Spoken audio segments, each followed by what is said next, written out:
Бұл жер бал сатқан жер. Азыр мен сіздерге көрсетемін.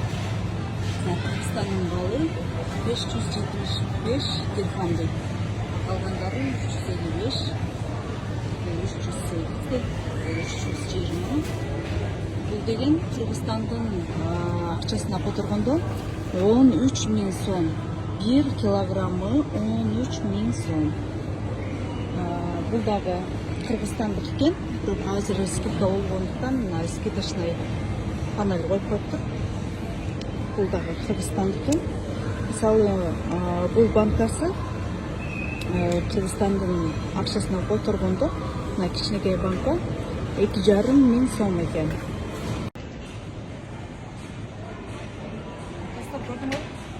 Қандай шампунь? Ондай шампунь, мұндай шампунь. Бұл жерді қарасаңыз, осындай шампунь сатты. Осындай аялайды. Бірақ шынында бұл шампунь емес, мұның бардығы бал. Көрдіңіз бе? Дүние жүзі қайсы жаққа кетіп отыр. Қандай тараға уже балдарды салып қалды.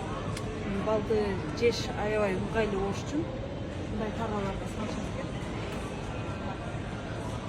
Жаңа шампуньдың сыртындағыдай ошол окшошкон ачып туруп, нанга сүйкөп туруп, кайтара чаап туруп, нанда коет да, ушундай сон тараларды чаап коюш. Биз азыр ушул жерде бал боюнча аябай анализ кылып атам. Кыргызстандын балынын перспективасы аябай сонун экен. Жаққа алып келіп, қонаққа алса болды екен, бір ғана нәрсе Қырғызстан бұлар сұраған көлемге азырынша шыға элек. Сондықтан мал баққандан көрі бал шығарған аябай выгодный деп ойлаймын да. Қазірдағы сіздерге башқа продукцияларды да көрсетті. Кичинекей мондай балдар кичинекей болса да алып жешеді.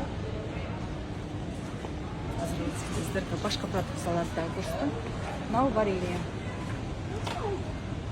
Көрдіңіздер ме? Кичинекей ушул варенье.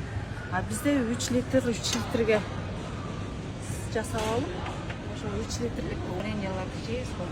Буларда мындай кичинекей болса дагы вареньелерди жасашат экен.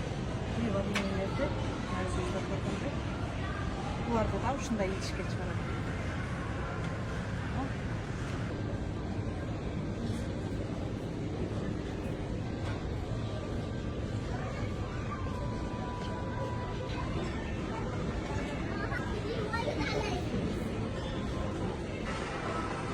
Ушул дизайн